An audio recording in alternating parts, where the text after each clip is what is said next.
各位下午安。因为时间的关系，我们必须赶快的开始，因为我们还要留一些时间做回应。所以，假如各位有任何问题的话，可以请现在就提问。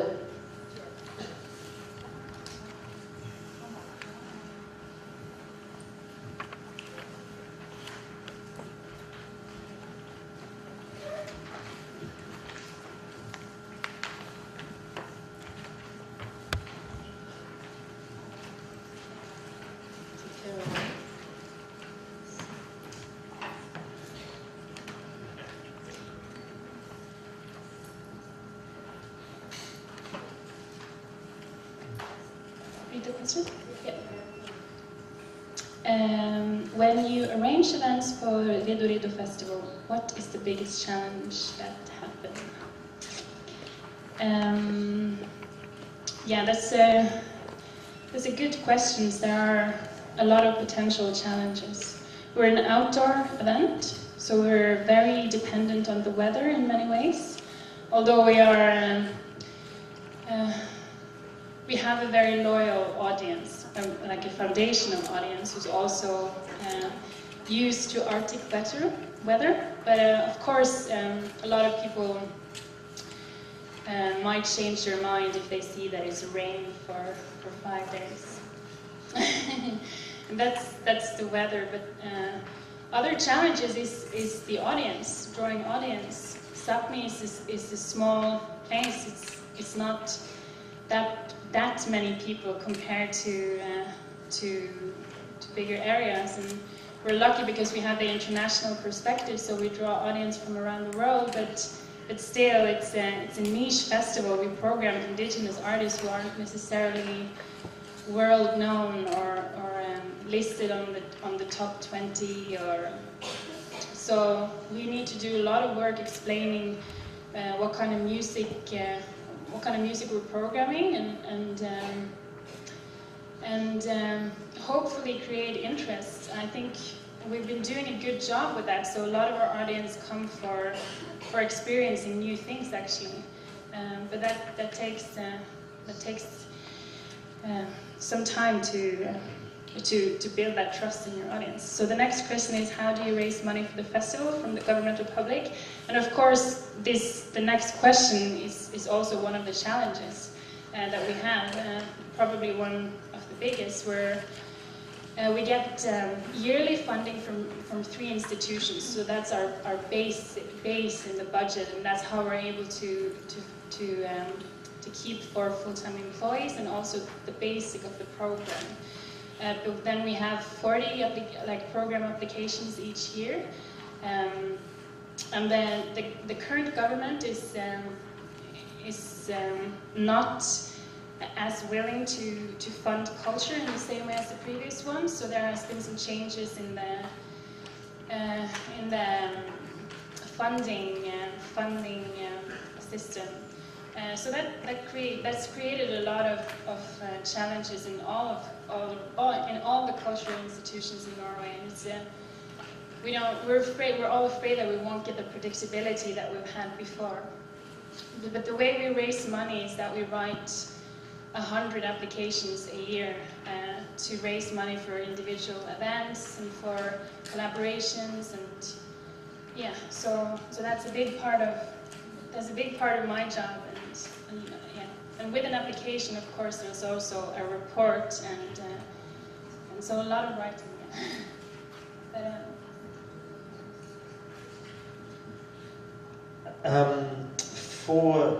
I work, I guess, in my own company. Nobody gets paid. We never have been paid. I've had it for 20 years. I've never paid myself. In fact, I've lost money.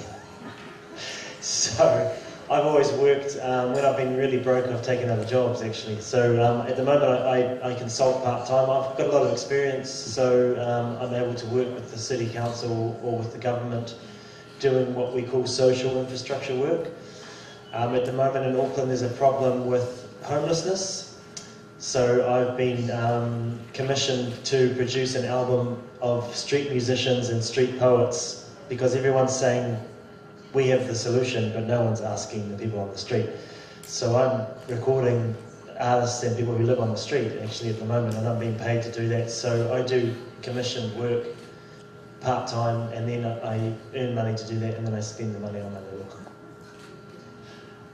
在下一个问题进来之前，其实我也要大概回应这个问题。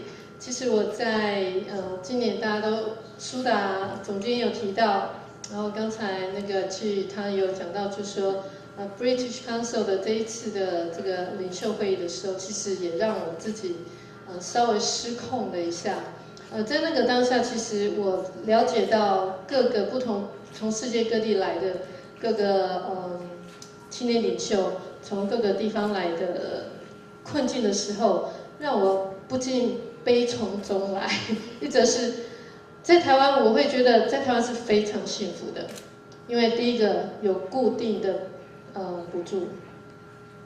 其实大家都不知道，在世界各地的所有的原住民的，不管是青年或很多组织，他们是要自己去找钱，并不是政府是直接的给他们补助，说一年里面有多少。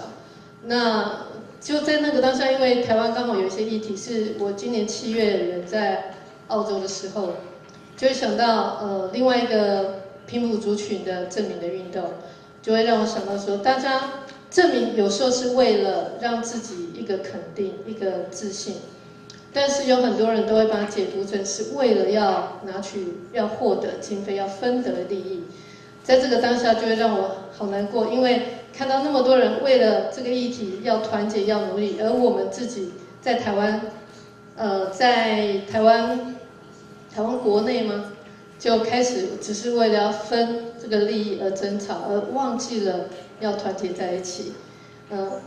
在这里也告诉，不管你是不是原住民，台湾所有的原住民的人口数现在还不到就超2%左右而已。在一个政治体里面，只要人口数没有超过5%以上，其实你讲的话，主流政府不会把你当作一回事的。所以大家还是停留在只是为了争取利益的这个目标点再去做争执的话，台湾原住民应该会很快的就解散了。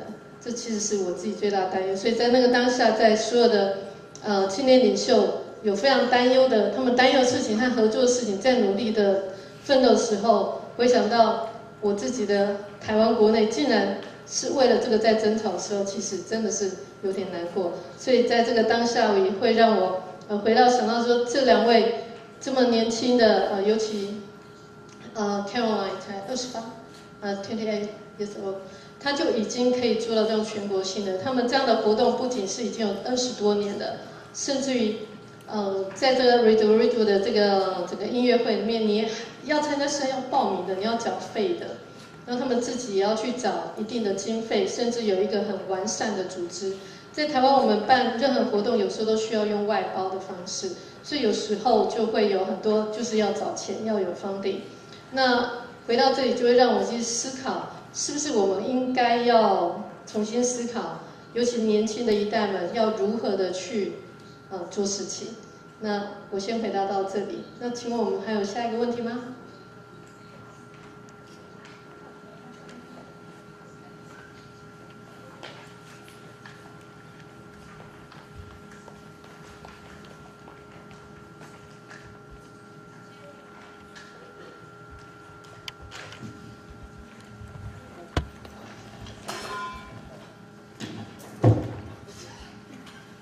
？Excuse me. I was very glad to be here and listen to your talking. And I would like to ask Caroline. The first time of this festival was held in 1995. 1991, sorry. And at that time you were just a little kid. So I want to ask you if you have any impressive things, or you have any surprise memory about that, and make you encourage you now have the power to be the director of this festival. Yeah, thank you. 简单，其实我好紧张，我讲的反正我的意思就是说。有没有那个时候第一届这个音乐节诞生的时候 ，Caroline 只是一个小朋友，那我想要请问的是，你有没有最深刻的印象，让到了现在你愿意去成为这个音乐节的音乐总监，这样子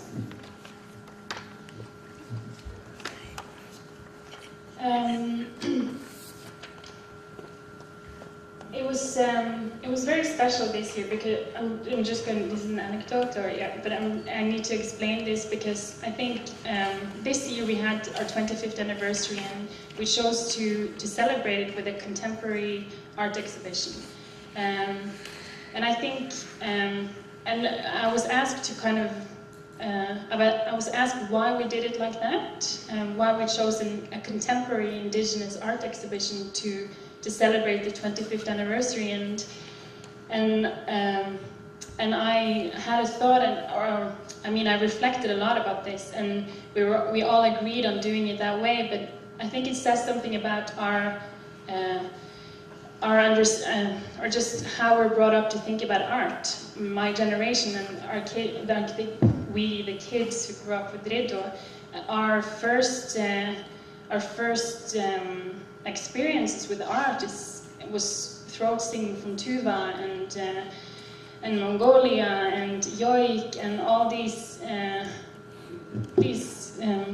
musical expressions and artistic expressions that are not the mainstream. So I think the things that really I have one thing. It's not really connected to the festival, but it's something that I will never forget and something that kind of encouraged me in my decisions in life too. Actually, my mom and dad was always very involved in the hospitality stuff, and they would always invite the artists back to our home on Sunday. We were all extremely tired, but it was this beautiful thing that they wanted to do every year, and it always created this amazing small intimate concerts in our living room. And I remember one year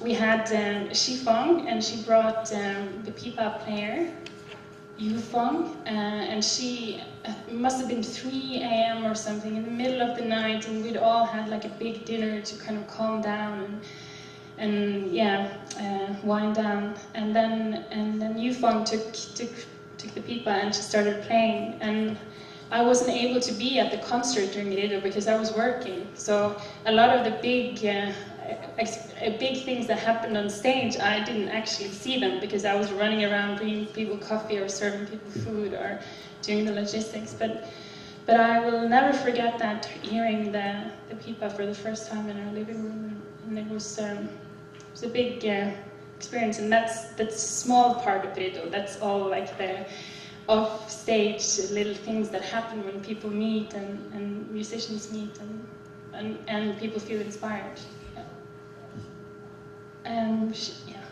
我这里那个翻译的老师是讲大大树的中式方。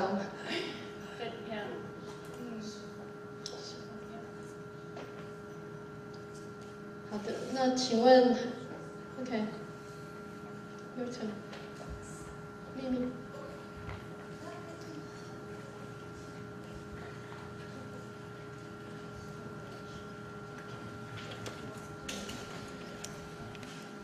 Hello, good evening. My name is Mimi. I'm a student. I'm from Malaysia, Indonesia. So I always have a question about registration on like identification number or something. When we're talking about like Aboriginal, Indigenous, like seems like we have separate. Like this is group. So how the nationality, how the registration, how the subsidy, that kind of thing. Because I remember when I'm a kid, I'm living in the like small boat, like my family living in the mountain. We have to go to the higher mountain to get a fresh water. So I remember, and finally, but we are immigrant. So I'm not sure I'm indigenous or I'm immigrant, but I am immigrant. So that kind of nationality, disadvantage, advantage. We've been here about that, advantage, disadvantage. So the nationality, registration, the next generation, what's any problem, how you've been recognized, that kind of thing in your country, voting or something like that. It's more on political issue. Thank you. So who you want to ask? Mimi, who you want to ask? 3 of us? Yes. Okay. My situation is quite complicated, so I ask them first. So, like I was saying in my presentation as well, Sami people are living under 4 countries, under 4 different governments. So we're already split into 4 national states, and so we as one people originally have 4 different legal systems that we are under, and then also different rights actually. But the 3 Scandinavian countries have Sami parliaments, so that's an institution under the national government, but it gets a yearly funding from the national government, and it's to encourage and make sure that there are cultural funding for Sami events and schooling, language. But in terms of identity cards, so I mean we're still all 4 of us are very dependent on the national government and their attitude towards minorities and indigenous rights. But our nationalities in our passport is either Norwegian, Finnish, Swedish or Russian, so we don't have an identification card, but the way we register as Sami officially is to vote for the Sami parliament. So that's the power we have sort of to choose our own politicians that are representing us in the parliament. I'm not Maori, so I can't talk for Maori, but I can talk from a legal point of view because I am a lawyer. So in our country, it's a process. It's a long process, actually, and we are the indigenous people of our country are unpicking what has happened and finding out that they actually have the rights. So our government's in for a shock because it's going to happen in the next generation. They're going to realise actually they don't. The indigenous people have the rights in our country, not only morally but legally. As far as international law, they have the rights as well. So that's really the situation in our country. A lot of Māori had to go overseas and become in the arts and become famous. Same with the haka, the rugby. Māori haka had to become famous before it got funding in our country. So in some ways, in New Zealand especially, it doesn't really matter who you are, indigenous or not. Unfortunately, you have to go outside the country and become famous. Flight of the Conchords, the comedy is a perfect example. No TV station in New Zealand took it, and they became famous. HBO series, and then everyone was like, "Oh, we want it." You know? So the situation is complex in our country. We're lucky, like I said initially in my talk, that actually from a legal international law point of view, the sovereign body in our country is still the 1835 Confederated Māori Tribes of New Zealand. It's still in international law the sovereign nation of our country. So sooner or later the government's going to find that out. In my case, 我用那个中文讲好了。其实，在台湾可能有些人知道，在台湾的原住民族，它是用登记制的。那只要你的身份是登记制的，请问大家的想法是如何？我的身份是需要去登记的。然后，这件事情是发生在其实台湾在日治时代，其实在清朝就已经有大概登记台湾有番人。那到日治时代，它的确是有做第一次的。户口调查，所以我们现在有的户口名簿之前呢，它的前身在日治时代留下来，在那个时候就有做一个大概的普查、大概的调查。那到国民政府的时候，它是用说，只要你是原住民的话，请来登记。然后它这个命令是颁布在原乡，所以请问，只要住在都会的，会有人知道吗？那我的 case 是这样的，我的爸爸这边，我的祖父的爸爸是不识字的人，他是从南王部落迁到台东市我的部落比较特殊，跟树大讲不一样，我们的部落就在大马路旁边，市中心大马路旁边。从南湾部落迁到宝山，然后做生意。在那个当下，不识字的人，不是住在原乡的人，怎么去登记他是原住民？虽然我们都知道我们的阿公那边是原住民，可是到我的阿公他是日治时代的人，虽然他识字，也没有人会去登记自己是原住民。为什么登记？好，那接下来我的母亲这里的另外一个 case 是，她是现在吵的比较目前的议题就是西拉雅族群。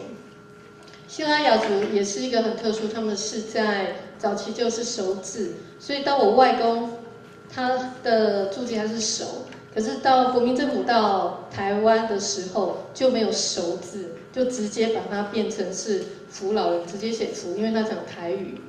好，这个就是我的故事。所以因为这样呢，我原本是爸爸是生班，妈妈熟班，我叫半生不熟。所以我知道我的身份，但是 officially 在官方是没有所登记的。所以我们也是要回头思考这个登记的为什么，也有可能是因为台湾的国民政府它采取的是补助制，因为都会给一些补助，所以在这个身份认同上面就会有所变质。那这个议题其实还可以一直在讨论下去，但是我要讲的是，其实我们要回头想想，在大家争这个补助之前，它整个议题应该是要提升到底台湾原住民自己要不要团结起来，才有更大的力量做更多的事情，而不是在探讨谁分到多少的那个补助，多少的福利。好，那请问我们还有假如没有再进一步的问题的话，也因为时间的关系，我们 the final question be short, very short, promise.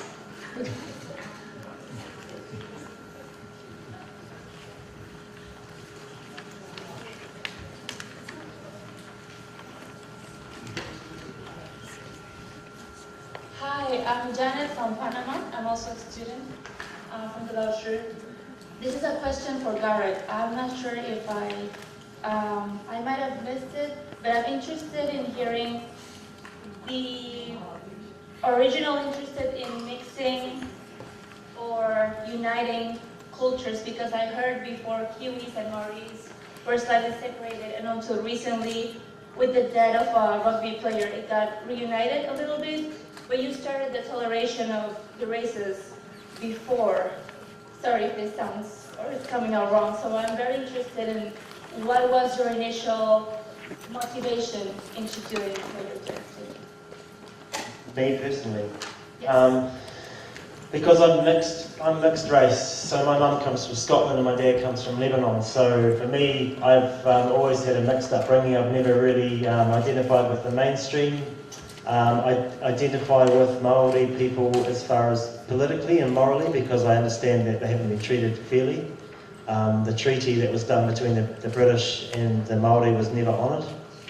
Actually, the interpretations of the two different versions of the treaty are just completely different. So there was a problem right at the beginning. But our country is moving closer together, which is really good. Apart from, like every part of the world, there's a separation between the very rich and everybody else now. So the middle class is going away, but actually in the communities, people are coming closer together, because we're realising we're all one people and we need to support each other. There was initially, I guess, historically a difference between Māori and Pākehā. Pākehā is the European. But actually the rugby, you're right. And I was saying this to Carolyn as well, it's kind of funny, but actually the biggest cross-cultural, unofficial movement in New Zealand is the rugby club rooms, because people would play, the All Blacks are famous because they're mixed culturally, because they're a strong team, because they have Pākehā and Māori in the team. That's every time the team's all Pākehā or mainly Pākehā, all Polynesian or Māori, they don't do so well. When they're mixed really well, they do really well, like the team at the moment. And so in New Zealand, the mixing of races came because people played rugby on the weekend, and then they went to the club rooms, and then they drank beer, and then and then people got pregnant, women got pregnant, and that was how it happened actually. 假如在座的各位听众有兴趣的话，你们可以上 YouTube 打 All Blacks， 你们就可以看到了。好，那我们的这一个综合座谈，因为时间关系也只能到这里，也非常谢谢各位今天的参与，谢谢各位。谢谢台湾3位讲者，也谢谢现场跟我们参与整天活动的观众。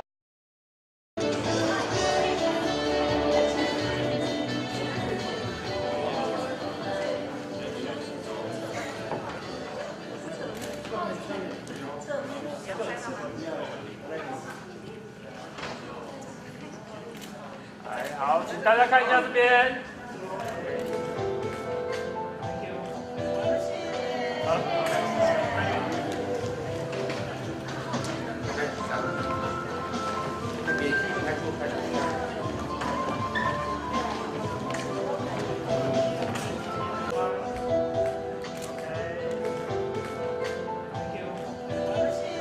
好。